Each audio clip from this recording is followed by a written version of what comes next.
दोस्तों, क्या आप भी भगवान श्री कृष्ण की कहानियां के बारे में पढ़ना चाहते हैं? आज के इस पोस्ट में हम आपको भगवान श्री कृष्ण की जीवन से जुड़ी हुई सत्य कहानियों के बारे में बताने जा रहे हैं। हम सभी जानते हैं कि भगवान श्री कृष्ण की कहानियां बच्चों और बड़ों को बहुत ज्यादा पसंद आती है, क्योंकि उनसे हमें बहुत ज्यादा ज्ञान मिलता है।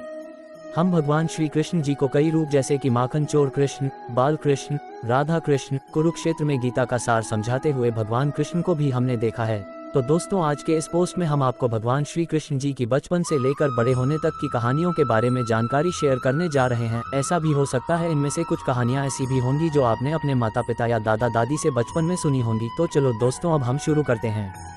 बचपन से ही श्री कृष्ण को माखन खाने का बहुत शौक था। जैसे जैसे वह बड़े हुए उनका माखन खाने का शौक भी बढ़ता गया। वह अपने घर में ही माखन को चोरी कर लिया करते थे। श्री कृष्ण की माँ यशोदा माखन को मिट्टी की हांडी में डालकर लटका देती थी ताकि कृष्ण का हाथ वहां तक ना पहुंचे, लेकिन श्री कृष्णा और उसके दोस्त हार मानने वाले नहीं थे। एक दिन यशोदा माँ माखन को मिट्टी की हांडी में डालकर लटका कर चली गई। फिर श्री कृष्णा और उनके दोस्तों ने मिलकर युगत लगाए और एक दूसरे के ऊपर चढ़ते हुए कृष्णा माखन की हांडी तक पहुंच गए। उन्होंने माखन की हांडी तोड़ दी और सारा माखन खा गए। सुदामा और श्री कृष्ण बचपन के मित्र थे और दोनों एक ही साथ शिक्षा लेते थे। सुदामा बहुत गरीब था, वह ब्राह्मण था, इसलिए वह दिन भर में 5 घर से भिक्षा मांगकर अपना और अपने परिवार का पेट पालता था। उसे जितना मिलता था उसी से गुजारा करता था, परंतु मिलने वाली भिक्षा उसके लिए पर्याप्त नहीं थी। उसका और उसके परिवार का पेट भी उससे करता नहीं था। इसी भिक्षा से अतिथि सत्कार भी हुआ करता था।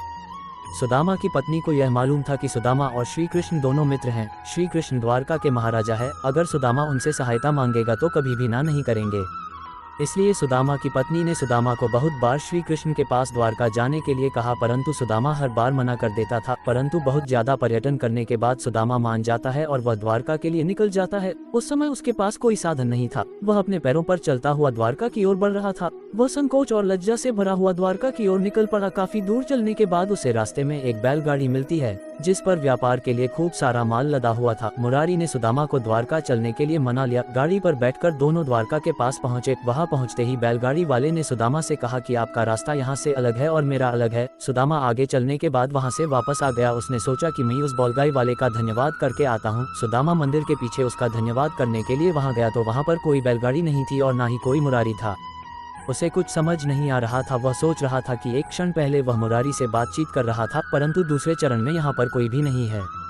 सुदामा समझ गया था कि उसके मित्र श्री कृष्ण की ही कोई लीला है। वास्तव में ऐसा ही हुआ। जब दोनों की मुलाकात हुई तो वह दोनों मुरारी की घटना पर मुस्कुरा रहे थे। एक बार की बात है कि यमुना नदी में एक मीठे पानी की झील में एक जहरीला सांप रहा करता था, जिसका नाम कालिया था। कालिया इतना जहरीला था कि धीरे धीरे उसका जहर यमुना नदी के पानी को भी जहरीला बना रहा था। एक दिन उस नदी के किनारे पर एक गाय चराने वाला गया और उसने उस नदी से पानी पीना शुरू कर दिया। पानी पीते ही उस व्यक्ति की मौत हो गई। जब श्री कृष्ण को इस बात का पता चला तो कृष्ण ने अपनी शक्ति से उस मरे हुए व्यक्ति को दोबारा से जिंदा कर दिया। उसके बाद कृष्ण यमुना नदी में कूद गए और नदी की गहराई में जाने लगे। नदी की गहराई में गए तो वह जोर जोर से सांप को पुकारने लगे। उस समय कृष्ण को नदी में गए हुए काफी समय हो गया था। ये देखकर लोग चिंतित होने लगे और कुछ लोग तो वहां करने लगे थे। उसके बाद कालिया सांप नदी के अंदर से बाहर निकला और श्री कृष्ण के सामने आया। सामने आते ही श्री कृष्ण पर आक्रमण कर दिया। देखते ही देखते श्री कृष्ण उस कालिया सांप के सर पर नाचने लगे। वह कालिया सांप 1000 सर वाला विशाल सांप था। श्री कृष्ण इतनी तेजी से नाचने लगे थे कि कालिया सांप के मुंह से खून निकलने लगा। जब ये बात कालिया की पत्नी को पता चली तो वह श्री कृष्ण के सामने कालिया के जीवन की भीख मांगने लगी। श्री कृष्ण ने कालिया सांप को जमुना नदी को छोड़कर रामानका द्वीप में जाने के लिए कहा और उसे यह आश्वासन भी दिया उन पर कभी भी गरुड़ हमला नहीं करेंगे, क्योंकि उसके सिर के ऊपर कृष्ण के पैरों के निशान छाप चुके हैं। ये सुनकर कालिया सांप बहुत ज्यादा खुश हो गया और फिर वह अपनी पत्नी के साथ यमुना नदी को छोड़कर वहां से दूर चला गया। इस प्रकार श्री कृष्ण ने कालिया सांप से गांव वालों की रक्षा की।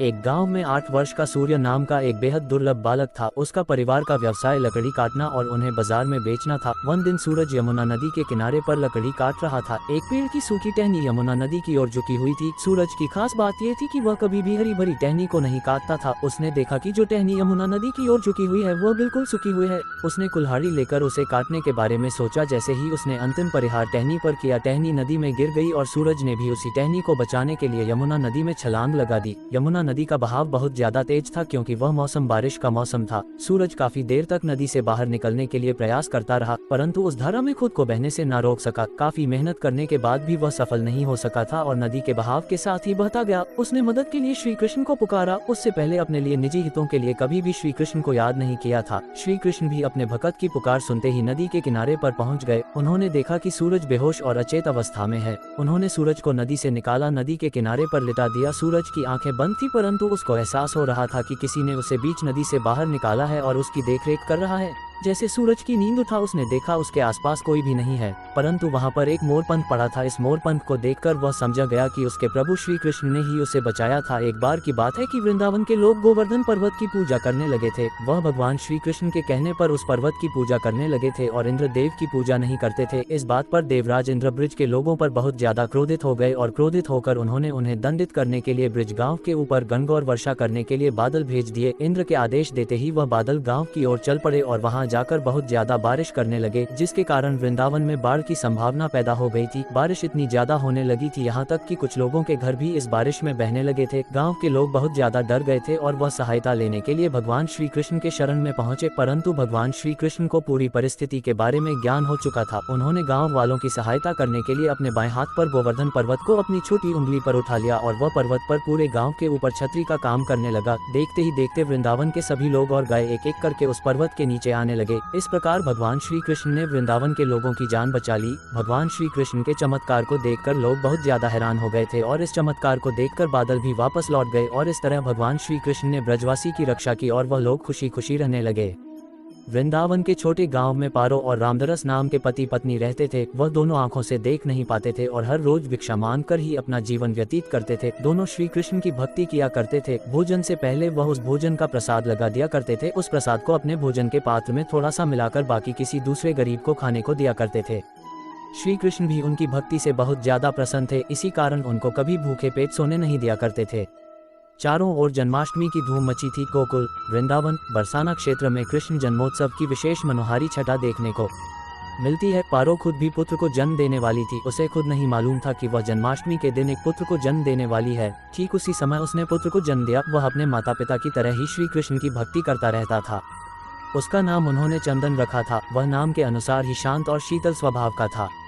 चंदन जब भी बीमार होता था या फिर अपने रास्ते से भटक जाता था तो उसकी मदद एक गाय चराने वाला करता था। उसका नाम मदन था। उसने बताया था कि वह पास के गांव में रहता है। जब भी चंदन के परिवार पर कोई विपत्ति आती तो मदन सदैव रखवाला बनकर खड़ा रहता था। चंदन जब बड़ा हुआ तो वह मदन के गांव में जाकर मदद को खोजने लगा और जैसे ही वह गांव पहुंचा उसने मदन के बारे में पूछा तो लोगों ने बताया कि यहाँ कोई मदन नाम का व्यक्ति नहीं रहता है। उसके बाद चंदन ने इस रहस्य का पता लगाने का मन बना लिया। चंदन उसे ढूंढता रहा परंतु उसे मदन ना मिला। फिर एक बार चंदन की माँ को बहुत ज्यादा बुखार हो गया था। वह लगभग मरने वाली थी। तब मदन उसके घर सहायता के लिए आया और शाम होते ही अपने गांव की ओर लौटने लगा। उस समय चंदन उसका पीछा कर रहा था और चोरी चोरी दूर से उसे देख रहा था। मदन वहां पर मौजूद एक मंदिर के अंदर दाखिल हो गया। चंदन उसे देखता रहा।